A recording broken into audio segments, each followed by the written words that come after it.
Good evening, ladies and gentlemen. Welcome to Sunlorn. This is a dungeon exploration game where you fight monsters, find treasures, learn magic. It's what some people might call a roguelike game.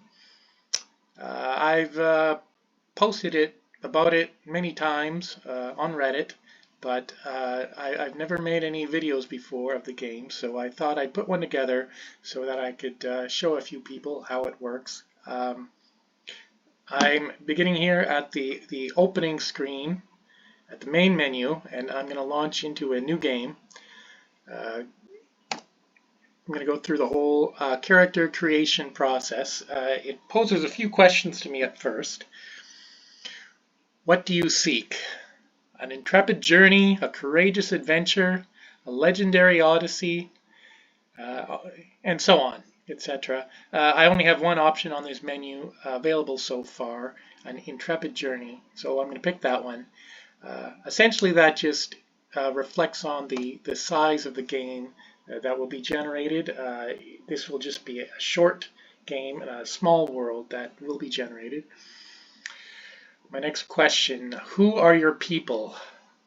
And I've only got one option available at the beginning. That is option A, the Tikautlaqa, whose massive stone monuments impressed even the gods. I'll go with that one.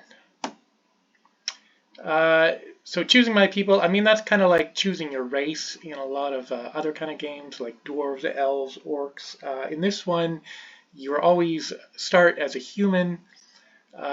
Whichever people you pick, it has no impact on your character stats, but it will impact things like where you start in the world, what kind of things you have access to at the beginning in terms of equipment, items, religion, and the kind of stories that might unfold after there.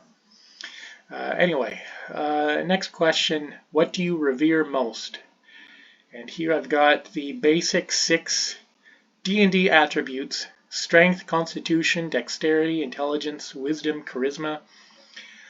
Now the point here is I don't get to actually assign points or anything and try to target exactly what kind of attributes I want, but I do get to rank them in order of the priority that I want. So the game will just generate my attributes at random, but it will assign the numbers in the order that I answer at this question. So I'm going to go with putting, I'm actually going to put dexterity as number 1. I'll put strength after that. Constitution's kind of important. It affects your hit points, so I'll go constitution. Then I've got all of the mental ones. I'm actually going to put charisma as number 4. Wisdom is 5, and my last one, intelligence. Okay, I can put a name for my character. Let's just call him Dave. And I can be a man or a woman. I'll select man. Alright, so here we are, and I got a little dialogue box to give me a little bit of introduction to the story so far. A new journey.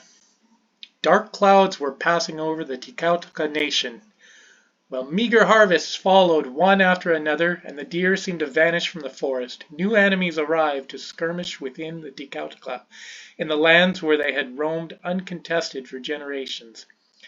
However, these conditions caused the people to often recall the stories of similar troubles faced by their greatest hero, Tlaloc, before he led them into their most glorious and prosperous era. Although his bones were laid to rest in a faraway grave more than 1,000 years ago, the priests say that they could recall Tlaloc to the living world if they could ever find his remains again. Alright, so now I know what I've got to do. Gotta go find them bones. Okay, and here I am. I'm in the game. And I Got a sidebar. I've got some stats over there. I can see the stats that were rolled up. So I've got a great dexterity score, 21, which would be pretty great in the D&D world. Strength 15, Constitution 12, Intelligence pretty lacking, down at 5.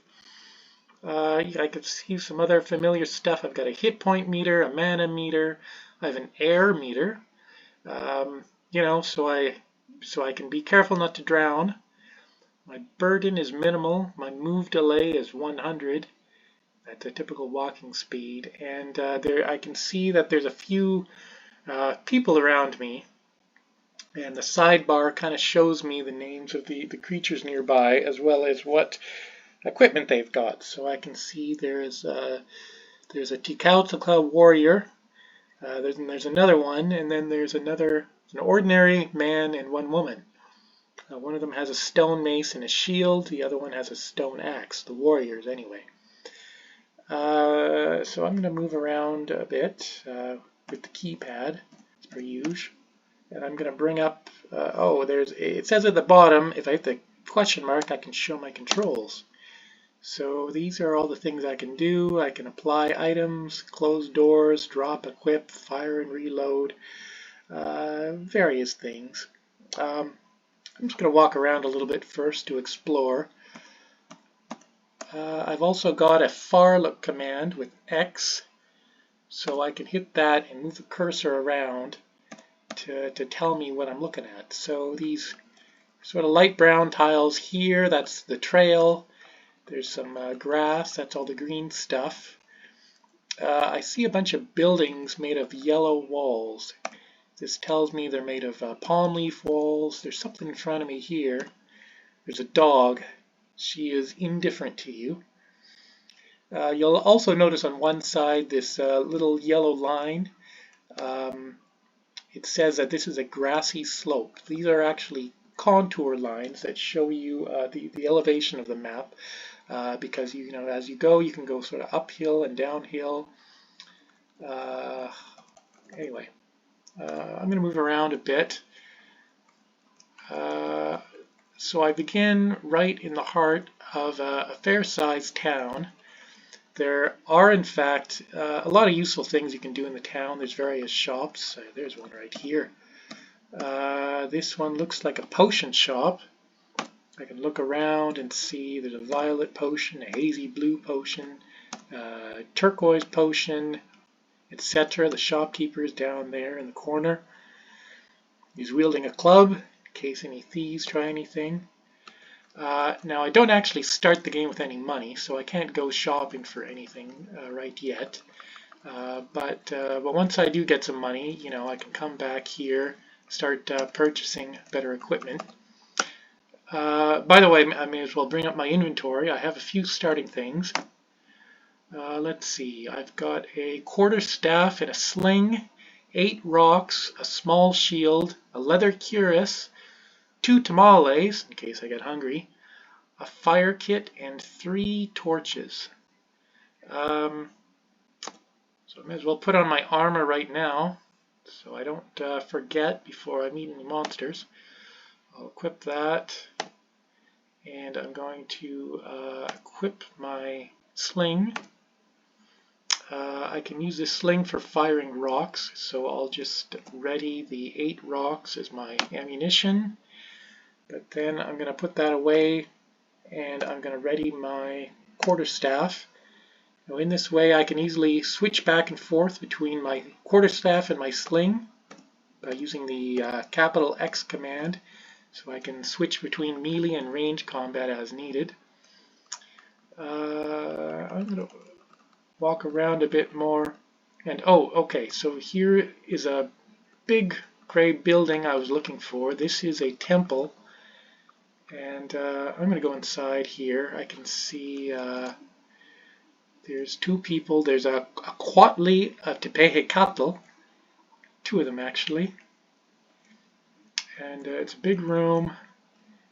Up against the wall I can see there's an altar, and that I see a little gold arch up on the north, and that's a chest. which I'm kind of interested in because I'm going to go in and have a look inside. There's a few items in here, a silver chalice and a scroll labeled Delecto Fin. And I don't mind if I'll help myself, both those things. Okay, so I take the treasure. The priests in here, they don't mind if I loot the chests in here. I mean, maybe in the future I'll change that so they'll have some objections, but for now it's finders keepers. And anyway, I kind of want to talk to these guys about a couple things. So I'm going to use my capital I for my interact command and see what I can say to this guy. I've got a few options. I can give an item, I can take an item, I can ask about Tepehekatl. That's a god. The temple is to this god. I can profess devotion to Tepehekatl if I want. Or I can ask to identify items. Yeah, maybe I'll try option E. It says this guy's too busy to look at your items. That's too bad. I'd just like to point out one other thing over in the sidebar. You'll see that with some of the other people you see, there's a bar that might be green, it might be yellow, it might be some other color. But the color indicates what that NPC or monster's disposition is towards myself. So if it's green like that, it means they're friendly and they're going to be helpful. If it's yellow, it means they're just neutral. They might not be so helpful. So I think this guy is, he's only neutral to me. He's not so helpful. I mean, my charisma score is not great. It's only 11, so, you know, not everybody's going to like me. But maybe I'll try talking to the other guy instead, because there's two priests, and I could ask him to help identify items. We'll see what he does. Well, he didn't say he's too busy, but it says he could not identify any of my unknown items. But, you know, maybe later, if I find some other treasure, I can come back and he can help me out. Anyway, I could ask him about this god, this guy, Tepehekatl, but I know I actually haven't gotten around to writing a description for that yet, so I know he's not going to be able to tell me anything.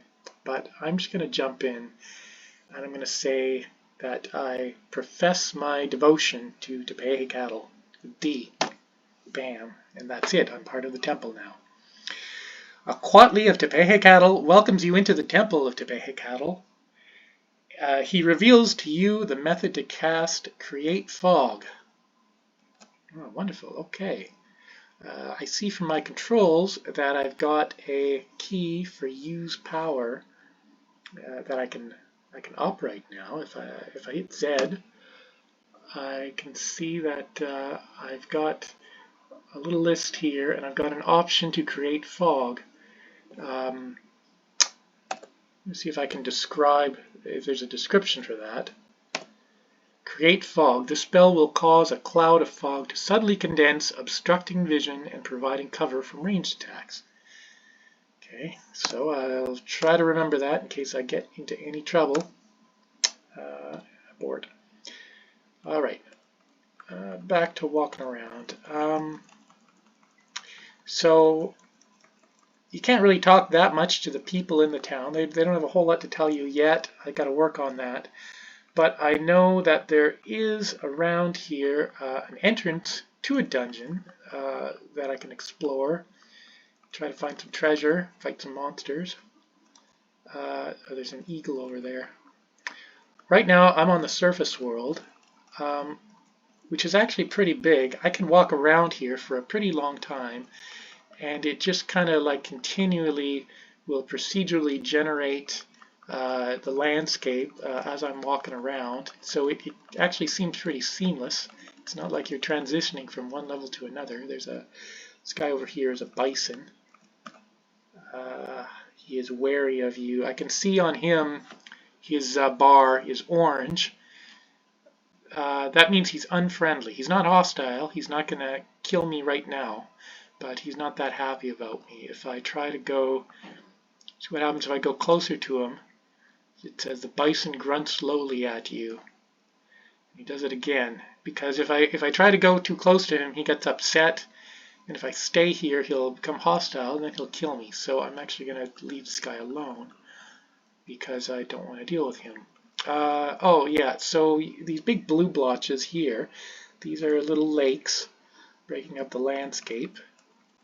I'm totally capable of swimming through them, and I can even dive beneath the water.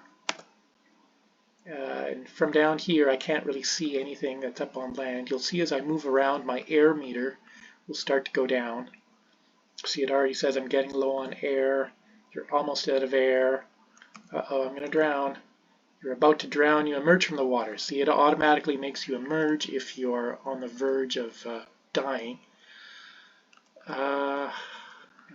These big fork-like things, by the way, these are trees. It says they're tropical trees, so it appears I'm in a kind of a hot climate.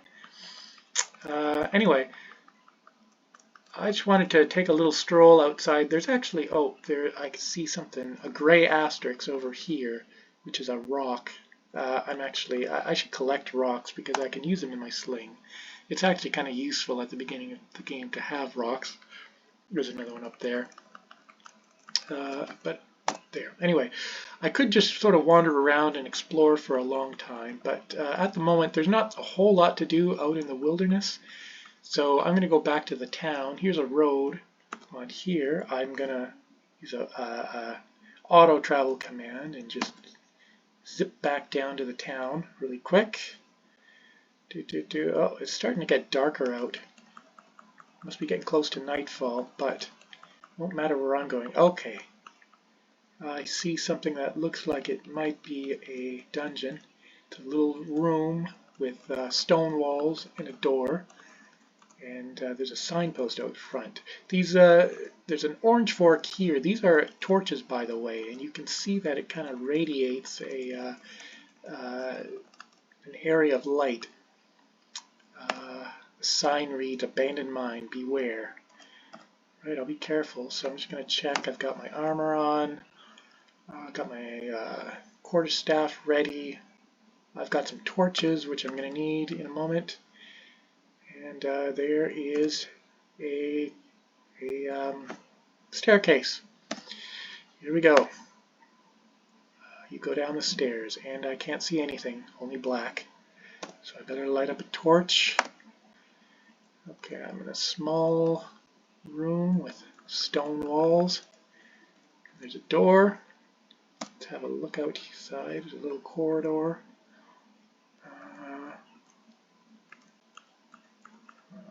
Carefully through this tunnel. I hear sliding metal. Sometimes I'll just hear noises in the distance. And okay, I'm in a little green space, and there's some letter M's.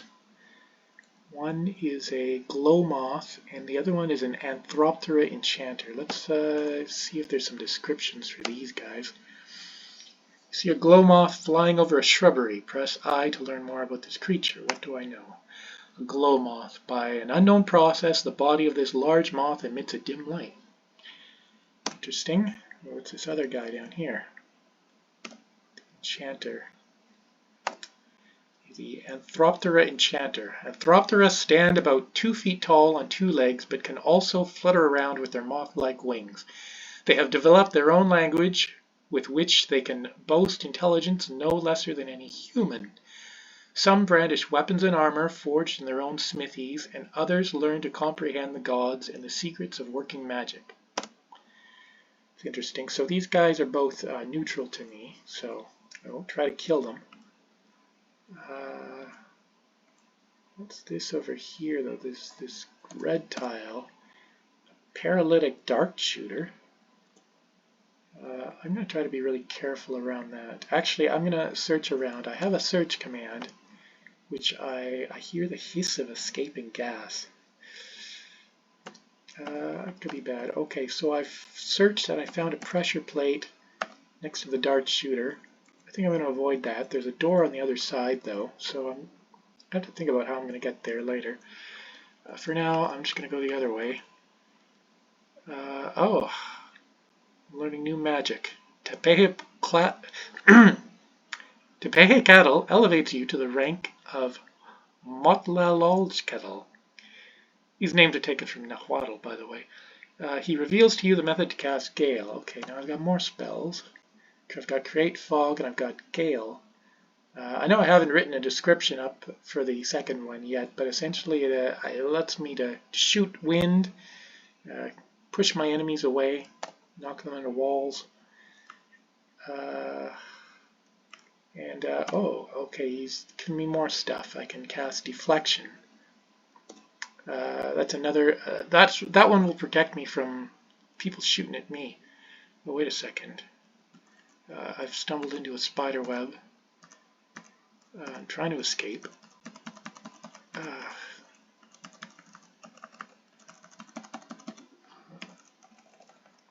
Whoosh! Finally.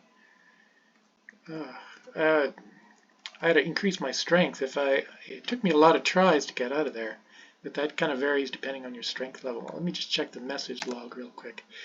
That was a lot of attempts. It's a good thing there weren't any monsters around there. Okay, what have I got in here? Seriously, I got some jellyfish and a little pond. And I have a feeling I should maybe dive underneath the water here because my torch was extinguished. Sometimes you can find treasures at the bottom of these little ponds.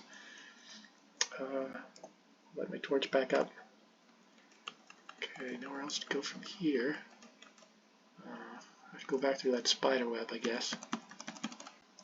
Come on.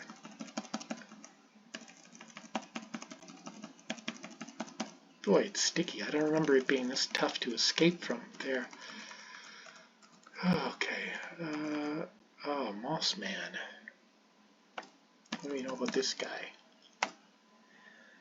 In the caves deep underground that scarcely receive any visitors, even the moss itself can become insatiably curious of any travelers who happen by. Sometimes the moss even tries to mimic these guests, walking awkwardly about on 2 feet and grasping around with simulated hands. Although these moss people have no ability for making tools, they are eager to try out whatever items are accidentally left on the cave floor. Okay, his bar is red because he is hostile and I will have to fight him. I know he's really wimpy though, so this shouldn't be much of a fight. He is getting some hits in though. There we go. No other passageways here. Let me search around a little bit. Nothing. Okay, back this way.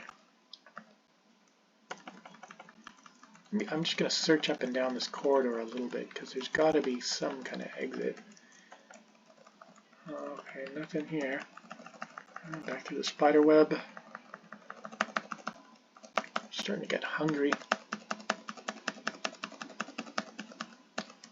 I'm going to have to eat one of my tamales.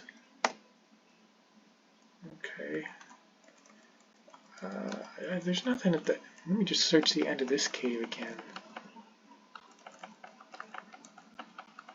There's got to be something.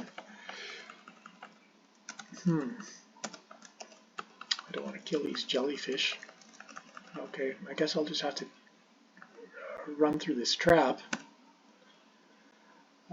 A little dart hits you. Suddenly you can no longer move. You hear rock collapsing. You hear sliding metal. You can move again. Okay. Well, good thing nobody was around. And, oh, there's a staircase already? I don't really want to go down to level 2 yet, though. There's got to be a lot more to see here. Just search around a bunch more. Ah, there. Okay. I mean, obviously that looked like a place where there would be a secret door. So it says, I notice a rock wall that seems unstable. The rock wall collapses at your touch. Okay, there's more of these moth people down here. These guys can actually be very useful. Oh, he's casting spells on his buddy.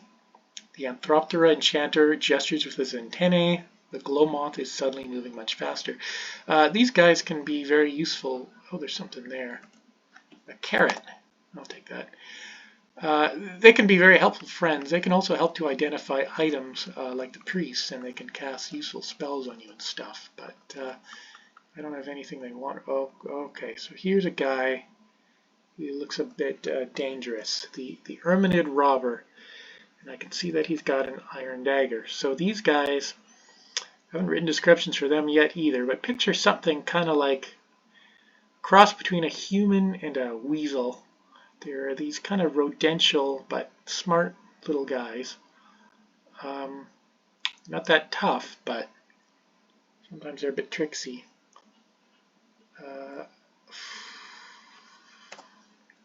I would like to kill him quickly. You graze an Erminid Robber with a quarterstaff. These guys carry sleep darts usually, so they can be a nuisance. He hit me hard with his iron dagger. I gotta watch my health meter because it's not a guy I should take for granted, but I am winning. He's starting to flee. Come on. Oh, I'm down to 16 hit points. Okay. Okay. An Erminid Robber hits you hard with an iron dagger. The Erminid Robber throws a blue dart and hits you. You are starting to feel drowsy. This is not good. My hit points are low. I can see on the sidebar there's a little indicator saying tired. That's kind of bad. It means that I've been drugged and I'm about to fall asleep. I'm going to try to get away. This might be a lost cause. You are feeling more sleepy. He's close behind. You are very sleepy now. You can hardly stay awake.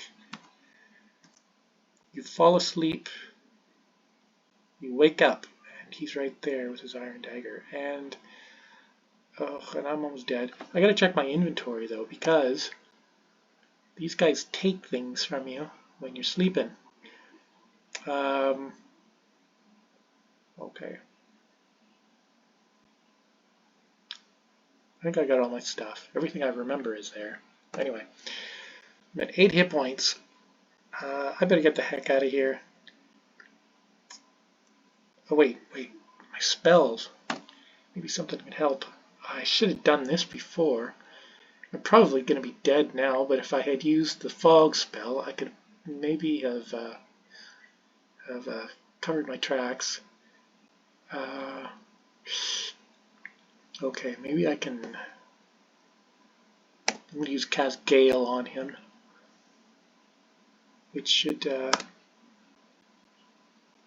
powerful gale blows past you. An Erminid Robber is slammed against the wall. He throws a sleep dart and hits you. You're starting to feel drowsy. Okay, I'm going to fall asleep again. Maybe I can make it to the staircase. I'll try. I'm more sleepy. You're very sleepy now. Still throwing darts at me. I fall asleep. And ooh. That was it. I'm dead. Rest in peace, Dave. Killed by an Erminid Robber. 2025. Oh, too bad. And I'm right at the bottom of the top score list. Dave. Killed by the Erminid Robber on January 11th. Well, and I'm back here again. Well, that was fun. So I think that was a good first introduction to the game. Those Erminid Robbers are pretty tough. I don't know, maybe I should bump them down to level 2. Or maybe I should just try to play more carefully. I don't know. Anyway, thank you for watching. I don't know what happens next. This game will be available for download pretty soon. I don't know when. I'm not making any promises. But anyway, good night, everybody.